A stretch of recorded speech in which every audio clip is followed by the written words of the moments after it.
Ring road کے ساتھ جڑنا ہے۔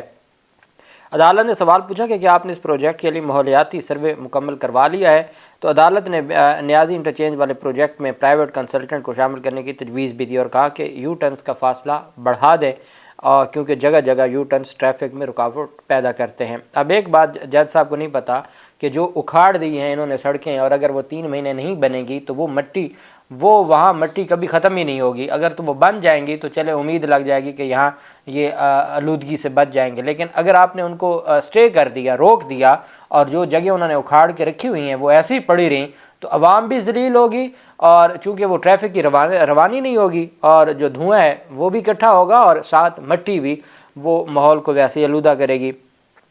عدالت نے حکم دیا کہ 10 مرلے کے گھروں میں واٹر ٹریٹمنٹ پلانٹ لازمی کر دیں، اور سرکاری وکیل نے بتایا کہ عدالت نے پہلے 1 کنال کے گھروں کے لیے واٹر ٹریٹمنٹ پلانٹ لازمی قرار دیے تھے۔ عدالت نے سرکاری وکیل کو جواب دیا کہ اب آپ 10 مرلے کے گھروں کے نقشوں کی منظوری بھی واٹر ٹریٹمنٹ پلانٹ کی تعمیر کے ساتھ مشروط کریں۔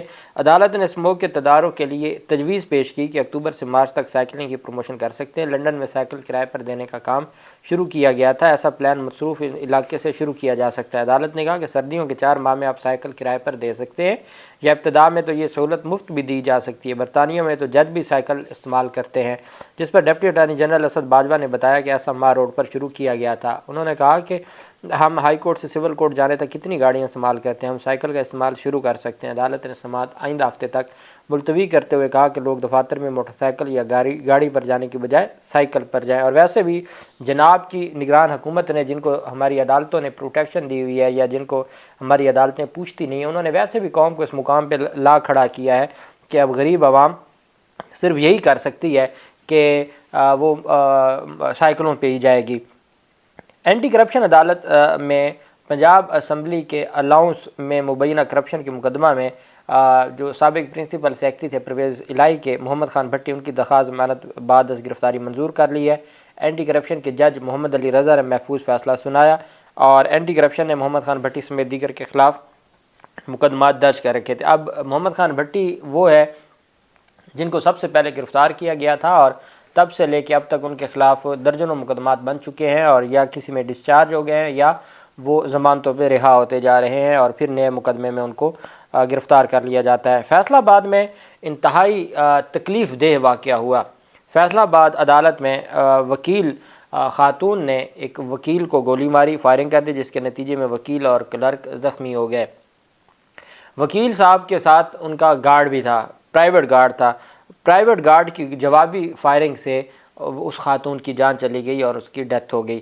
پہلا جو گولی ہے وہ چلائی اس خاتون نے، جس میں ایک وکیل اور ان کا جو منشی تھا، کلرک تھا، وہ زخمی ہو گئے۔ یہ فیصلہ آباد عدالت کے اندر کا واقعہ ہے۔ چیف جسٹس قاضی فیاض عیسیٰ صاحب، آپ باتیں کریں اور آپ باقی نظام درست کروانے کی باتیں کریں، حضور والا، یہ آپ کی عدالت کے احاطے میں یہ سارا کچھ ہوا کہ وہ وہاں پر کس طریقے سے ایک اسلحہ بردار سیکیورٹی گارڈ کیسے ایک وکیل کے ساتھ عدالت کے اندر آتا ہے، یا وہ خاتون جو عورت تھی، عورت کے پاس اسلحہ کیسے پولیس کی سیکیورٹی میں اندر آتا ہے۔ کیا ساری سیکیورٹی آپ نے سیاسی لوگوں کے خلاف ہماری حکومتوں نے لگا دی ہے، یا کوئی اور بھی عوام کی بھی کوئی جان اور مال کی فکر ہے، یا اس کی بھی کوئی ٹینشن ہے؟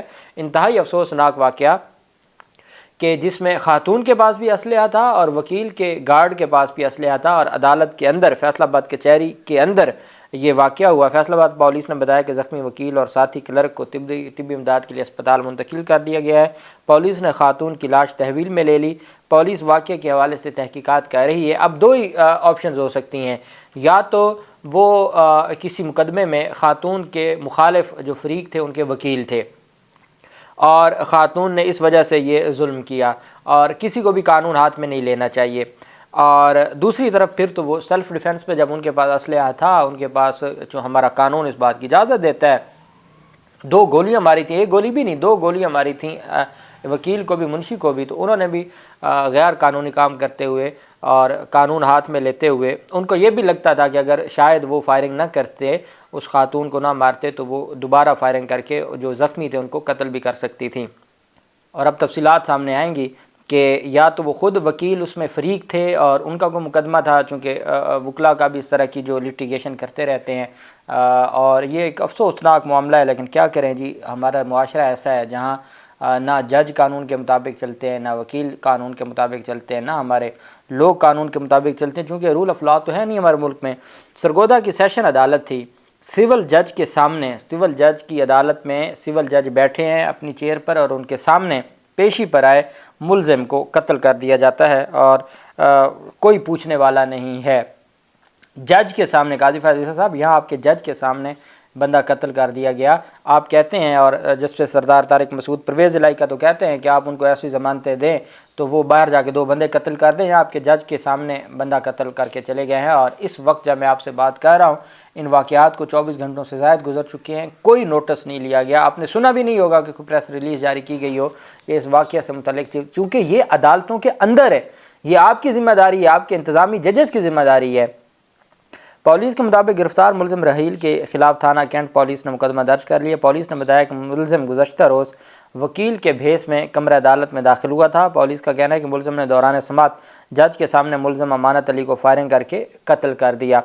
سول جج عمران ہارون کی عدالت میں ملزم وکیل کے کالے کوٹ میں عدالتی گیٹ سے داخل ہوا تھا۔ ملزم نے پیشی کے لیے آئے نوجوان کو فائرنگ کر کے قتل کیا، اور ان کا آپس میں کوئی دشمنی تھی، اور اس میں وہ کسی مقدمے میں، جو مقتول ہے وہ کسی مقدمے میں ملزم تھا، اور کچھ لوگ کہہ رہے ہیں کہ انہوں نے پہلے ملزم نے پہلے قتل کیا ہوا تھا قاتل کی فیملی میں سے کسی کا، تو انہوں نے عدالتوں سے، جو آپ کو پتہ ہے اگر عدالتوں پہ اعتماد ہوتا تو جج کے سامنے یہ قتل ہوتا۔ یہ اتنی بڑی بد اعتمادی ہے عدالتوں پہ اور عدالتی نظام پہ کہ لوگ مجبور ہو گئے ہیں، اور وہ ججز کے سامنے جو قانون ہاتھ میں لینا شروع ہو گئے ہیں۔ کون استعفیٰ دے گا؟ کون اس کے اوپر ایکشن لے گا؟ کون اس کے اوپر ذمہ داری لے گا کہ جج کے سامنے یہ سارا معاملہ ہوا ہے؟ حضور والا 17 ستمبر سے لے کے 7 اکتوبر تک کوئی جو ہماری جوڈیشری ہے اس کے حوالے سے کوئی سٹیٹمنٹ نہیں آئی، کوئی بہتری کے لیے کوشش نہیں کی گئی۔ یہاں تو آپ کے ریڈر ہیں، آپ کے احمد ہیں، وہ بغیر 200-300 لیے تاریخ کا نہیں بتاتے۔ آپ پوچھ لیں سائلین سے، ایک انٹرویو کر لیں، کسی دن بھیس بدل کے جائیں نا کسی سول کورٹ میں، لاہور کی ایوان عدل میں چلے جائیں، اور وہاں ایک احمد کو کہیں آپ ایک سائل بن کے کہ فائل دکھا دیں، اور وہ آپ کو دکھا دیں، نہیں دکھائے گا۔ تو یہ حضور والا ذمہ داری بنتی ہے آپ کی۔ آپ نے کیمرے لگائے ہوئے ہیں، ہر عدالت میں کیمرہ لگا ہے، وہ کیمرہ نہ ریڈر احمد کی کرپشن کو دیکھتا ہے، نہ وہ ججز کی نااہلی کو دیکھتا ہے، وہ صرف وکلا کی جانب سے اگر کبھی کوئی بدتمیزی کی جائے عدالت میں تو اس کی ویڈیو ضرور وائرل ہوتی ہے، اس کے علاوہ اور کچھ نہیں ہوتا۔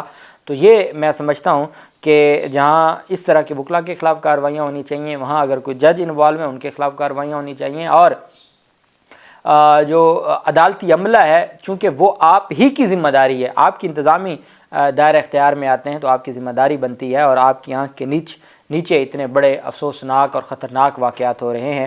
اللہ پاک پاکستان کا حامی و ناصر ہو۔ بہت شکریہ۔ اللہ حافظ۔ پاکستان زندہ باد۔